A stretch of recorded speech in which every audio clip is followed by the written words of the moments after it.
অন্তর্বর্তীকালীন সরকারকে বলবো, ডক্টর ইউনূস সাহেবকে বলবো, কোন একদিকে ঝুঁকে যাবেন না। আপনার মতো শিক্ষিত ভদ্রলোক যেই কাজ করেছেন এটা ঠিক করেন নাই, আমরা সহ্য করেছি। কোন এক ব্যক্তির সাথে বৈঠক করে একা একা কোন এক ব্যক্তির সাথে বৈঠক করে একা একা আপনি নির্বাচনের ডেট ঘোষণা দিতে পারেন না, এটা আপনার জন্য বৈধ নয়। আমরা মেনে নিয়েছি। ভেবেছেন অমুক দল ক্ষমতায় আসবে, যদি আপনিও নিরপেক্ষ না থাকেন মানুষ কার উপরে আস্থা রাখবে? কিন্তু খবরদার, নির্বাচন আপনি যেই দিন করেন আপত্তি নাই, কিন্তু প্রয়োজনীয় সংস্কার এবং দৃশ্যমান বিচার ব্যতীত যদি আপনি নির্বাচন করেন তাহলে অবশ্যই জনগণের কাঠগড়ায় আপনাকে দাঁড়াতে হবে, জনগণের কাছে আপনাকে জবাব দিতে হবে।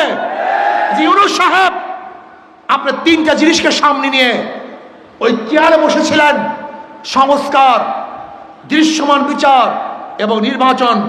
আপনি শুধু নির্বাচন উপহার দিবেন, সংস্কার করবেন না এবং বিচার করবেন না, আপনি ওয়াদা খেলাপ করেছেন। আমরা বিশ্বাস করি যদি সংস্কার ভিত্তিক নির্বাচন হয় সেই নির্বাচন গ্রহণযোগ্য নির্বাচন হবে না, প্রশ্ন নির্বাচন হবে। যদি 1000% স্বচ্ছ নির্বাচন হয়, একদল বলবে কারচুপি হয়েছে, নির্বাচন ঠিক হয় না, ইঞ্জিনিয়ারিং হয়েছে, বিভিন্ন বক্তব্য দিবে। কাজে এমন নির্বাচন চাই যেই নির্বাচন গ্রহণযোগ্য নির্বাচন হবে। নির্বাচন কমিশন সাহেব, আপনি কি বলেছেন? পিআর সিস্টেম সংবিধানে নাই। আপনি নিজেকে সংবিধানে আছেন, আপনি নিজেও তো সংবিধানে নাই। আপনি কি জানেন যে সরকার ফল করার 3 মাসের মধ্যে নির্বাচন দিতে হবে, এটা সংবিধান? আর আপনি তো 3 মাসের পরে বসছেন, আপনার তো বৈধতা নাই। এই সংবিধান আপনাকেই তো বৈধতা দেয় না, আর আপনি বলছেন সংবিধানে নাই। আমরা বলবো আপনিও সংবিধানে নেই। যেরকম আপনার সংবিধানবিহীন, ঠিক পিআরও আমি মনে করি সংবিধানবিহীনই হওয়া উচিত। কারণ এই 72 নির্বাচনে 72 সংবিধান আমরা চাই না। এই সংবিধানকে পরিবর্তন করতে হবে।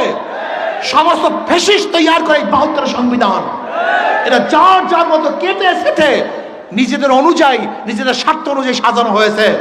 এই সংবিধান মানুষকে কল্যাণ দিতে পারে না, মানুষকে মুক্তি দিতে পারে না। কাজে সংবিধান পরিবর্তন করতে হবে, সংস্কার করতে হবে, বিচার করতে হবে, পিআর সিস্টেমে নির্বাচন দিতে হবে। আর পিআর সিস্টেমে নির্বাচন দেওয়ার জন্য ইনশাআল্লাহ আমরা কর্মসূচি ঘোষণা করব। অবশ্যই অন্তর্বর্তী সরকার পিআর সিস্টেমে নির্বাচন দিতে বাধ্য হবে ইনশাআল্লাহ। আর যারা বলে পিআর বুঝি না, খায় না, মাথায় দেয়, ওদের রাজনীতি করার কোনো অধিকার নাই। একটা পিআর সিস্টেমে নির্বাচন হবে কি হবে না সেটা ভিন্ন কথা, কিন্তু একজন রাজনীতিবিদ যদি বলে আমি বুঝি না, তাহলে তার রাজনীতি করার কোনো অধিকার নেই। কাজে আসুন আগামী নির্বাচনে হাত পাকা প্রতীকের পক্ষে ইনশাআল্লাহ যে যেখানে আসি সব শক্তি নিয়ে ঝাঁপিয়ে পড়বো। রাজি আছেন ইনশাআল্লাহ? আমাদের বরিশাল আগুলজারা,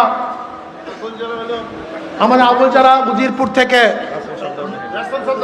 আমাদের রাসেল সদর মেহেদী সাহেব ইনশাআল্লাহ নির্বাচন করবেন, বলেন আলহামদুলিল্লাহ। আমাদের সিরাজ সাহেব বাবুগঞ্জ বুলাদির থেকে ইনশাআল্লাহ নির্বাচন করবেন, বলেন আলহামদুলিল্লাহ।